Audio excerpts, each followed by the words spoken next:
starting in New York, but there's also multiple other states where people have patients that are sort of on end of life respiration and whatnot.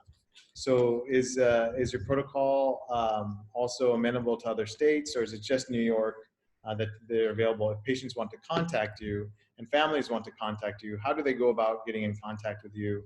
So in New York, especially, so that maybe they can suggest to their doctors, hey, would you consider this as a therapy for support for my loved one? May I answer that, Dr. Anand? Yeah, please. Yeah. So basically, it is not limited to just New York. This is where we are starting because it's the epicenter. But we are already talking to many hospitals in, all the hotspots, the Seattle, Chicago, many other major areas where there is a problem, and asking them to be part with us and collaborate with us so we can provide this to anybody in the United States and the major hospitals where there are COVID-19 patients are being treated or managed. So it is available. We are trying to make it available any part of the country as fast as possible and as safe as possible. So to communicate, there's what best way to do is to talk to their doctor, of course, as you said, and their hospital administrator and say, hey, I wanted to try this. I wanted to be part of this clinical trial study. And then the hospital can communicate with Giostar, our institute, and then we can work out the collaboration and all the paperwork that we need so that that patient can benefit from this. So it is not that complicated. We are trying to make it very simple.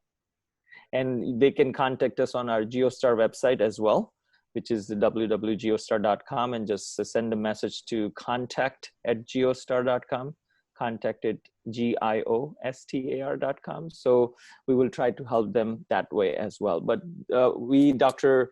Valuja, we did not talk about the topic or the beginning of this whole conversation. The title of this talk is that this is the clinical trial approved for Giostar to use stem cell for COVID-19 under compassionate use program of US FDA. So I just wonder if somebody missed, because we just started talking and did not tell what the purpose of our talk. Sure. No, absolutely. And I think this is great. I think it's wonderful. So anybody can contact you across the United States in case they're interested, across the world, really, if they're interested in. Across the world. We are already started talking to some other parts of the world as well, because we are started getting inquiries from that, hey, can we do it here in our country? So yes, basically it can be done anywhere in the world, and we are open to help as many people as possible and take this to as many people as possible, because as Dr. Anand said, it's safe, there is a great safety data, there is no side effects, and it's most natural, and it's instant effect, basically. So I know you're based in San Diego, is that correct? And then yes, right. Go ahead. And then also in Mumbai, I think, or is it in India? In India, we have 3 locations: Ahmedabad, Delhi, Chandigarh, and we're developing one center in Bangalore. In Bangalore. Okay, got it. Yes. So does it require, say somebody, so I'm in Mayapur currently, which is in West Bengal. If people in West Bengal, are they able to, at these Kolkata hospitals, are they able to contact you, and will you walk them through the protocol? How does that work? That in India or even in America, we have to have a hospital as our partner where they're already treating their COVID-19 patients, because we cannot convert our facility into the COVID-19 facility right away. So we have to go with the expertise, and all the equipment and all the people are available to manage that patient, and then we come in at that location. So it could be Calcutta Hospital also, that they can be our partner, and we can go to them, any big hospitals where they're treating COVID-19 patients. Now, here's the ultimate question, and sort of wanting to put this out softly. What is the cost to a family? Because I'm sure they're going to be wondering, okay, so I have my loved one, I'm sort of doing a Hail Mary as far as the last effort for my family to be able to do something like this. What is the cost to the patient or to the hospital to be able to run something like this, especially in your clinical trial? Is there any sort of expenses involved for the family, or is that something, we can, sort of massage it and put it lightly, but what is the bottom line? I will say that there are two kind of costs, normal cost which comes from the hospital or hospital cost. So, but certainly it is clinical trials. So this is sponsored by the people who are doing it. Okay. In this case, it is Giostar. Okay. So we cannot charge for the clinical trial. Right. Right. Except normal hospital or other things that is nominal, but most of the part like stem cell and all these things. That's something that's actually supplied by Giostar. So it's basically there's no end fee other than the actual hospital stay upon the actual family itself, and so you can do this as a thought process. How many patients do you need in order to prove that your therapy is actually successful for this clinical trial? How many patients are you looking for critical mass? I think initially I will say 15% is more than enough, because all those patients who are going to be treated, they are already on the ventilator and already tried everything. And if you can rescue all these 15% out of ventilator without any problem and do not have any side effect. Right. So that would be very encouraging results. And then you can do hundreds. Okay, excellent. So, and then people will be enrolling. Are you associated with any certain hospital yet itself? We are in talks with so many hospitals. So now we are figuring out the logistics, the cost, doctors, everything, educating the hospital and their IRBs and their people. And so pretty much we are almost ready to launch any day, so and we are trying to, the influx is too much, so we're trying to slowly bring a few on board and then expand exponentially. Okay. Now, we've gone through everything. Now, I just wanted to talk one more question as far as the specifics when the patient actually gets started. How long do you think, in these trials, how long has there been, how does it take for somebody to come from an intubated thought process of being sort of on the ventilator and vent dependent to somebody being able to actually see results from, obviously these people have ARDS, they're, sort of in their prone positioning. When is the best time for them for patients or families to say, hey, this is the end point of the study.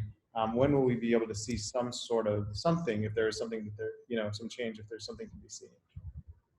Okay, very good question, in fact. So we have to first understand one point here, that the patient who are on the ventilator, trying everything, nothing is happening. So we have to keep this in our mind first. And then you are suggesting, now we have this mesenchymal stem cell, and I think we should try this. But in other studies, it has been seen that once you inject the mesenchymal stem cell in the bloodstream, it's going in the bloodstream, so it starts in fact working immediately, but I will say 48 hours. Okay, it will start showing its result, because the person who is on the ventilator, if his condition is not improving, so it must be declining. Once you inject the stem cell, and if he stabilizes within 24 to 48 hours, it means there is something happening. Right. Because of the that's a clinical change from going from decline. And then if it is recovering, so you will see in the person who is very severe, 1 week is very crucial for his life. So in 1 week, if you see that he's improving, it means he's coming out. So, but if definite kind of results, you can conclude maybe after 1 month or 2 months. But by 1 week, if he's not coming out of the ventilator, or after 10 days, if he's not coming out of the ventilator, it means it's not working. So you can conclude something, you can anticipate what way it is going. Okay. So at that point, say somebody is at that 7-day point or the 10-day point, there may not be a use to actually come and re-inject more cells and do all that. At that point, that's an end point to say, look, they're not going to. But say the patient's improving. Say your patient is improving to, on day 48 hours. Is at that time, do you reconsider an actual re-injection of cells or some higher dosing? Is that something that you consider? Very good question. So if the patient is improving and coming out, and if we see that, so there are two things may happen, okay? One is stagnant, like patient was declining, but after the injection of the stem cell, now he's staying at one position. He's not going down, but not improving as well. So we have to wait 48 hours to 72 hours. And if he's not declining, but not improving, yes, because there is no other option. So we may reinfuse the stem cell, and that may help. So all is like very, I will not say too much gray area, but the important is that that's what it is clinical trial to see and define the dose and timing and all these things. But this is the normal way to manage. And it has been seen in different kind of studies, not for this, that reinfusion helps. Okay. This has been very, very informative. I'm very excited to looking at the results. And what's the time frame that we expect these 15 patients? I request maybe we have a re-interview at the time of the 15 patients that you're finished. And very thankful for your time, Dr. Srivastava and Devin. We look forward to what the end point of your clinical trial is, how many patients, and hopefully some patients, we're keeping our fingers crossed as far as being able to be saved. I think the feeling that I'm getting from you is actually some hope, especially for the critically ill, which I don't think that we have yet. Much hope. So maybe if this is brought, I'm hoping that at least some of our patient population will come out. I see some patients that are affected by stroke, even in the setting of COVID-19, that have had severe strokes. So I'm not sure if those patients would be able to be affected or helped by this, but I'm hoping that at least those that have good, proper functioning organs, other than the lungs, those would be able to be helped. Would you be able to speak to those patients with specific issues? Will the mesenchymal, for example, say you have one more question. If you have, say, somebody with multi-organ failure, which is what this is, which a lot of these patients are in, does the mesenchymal stem cell go and actually help each organ individually? Does it know where to go to actually decrease the inflammation in each of the places? So now, this is again very good question, in fact. But so now we have to go a little bit deeper in the mechanism of the stem cell, how it really works. So in normal case, for a person is normal, these stem cells are sleeping in the body. But any kind of problem in the body, any organ, then the signal goes to brain, and brain recognizes that there is a problem. It sends signal to the stem cell, and there is a crosstalk between the stem cell and the place where the problem is starting. If there is a problem at some place, even nobody knows, no test can tell you, okay? But body knows that immediately, because as soon as a single cell of the body is somehow having inflammation, that signal goes to brain, and brain tells to stem cell, here's the problem. Okay. And they crosstalk, and they go there and repair. And that's what continuous repair and damage and repair process is going inside our body. Otherwise, we will be like, boom, aging and dumb. Right. We go for 100 year, 120, whatever, because we have a lot of stem cell and crosstalk and repair process. Right. So now, when we have COVID-19 or multiple organ failure, when we are injecting this stem cell, and when there is multiple organ failure or whatever, the primary problem is the very strong inflammation or inflammatory cytokines. That is creating a lot of damage. Okay, so there are different kinds of stem cells. It's a vast field. It is very difficult to explain on limited time frame, but stem cell goes and works at very different level. The first level, it goes and blocks the inflammatory gene axons, okay, neutralizes the pro-inflammatory cytokines. So as soon as it blocks the inflammatory gene axon, so you just imagine something like a city is there, and that city is having continuous bombing. The bombing is the pro-inflammatory cytokines. So the people who are living inside the city has to do two things. First, they have to stop the bombing, and they have to build the city. So their energy is spent two places. Now somebody is coming and just blocking the bombing. So now the people who are inside the city has a lot of energy to repair the city, because before they were repairing the city, but at the same time another bomb was coming and it was destroying. Right.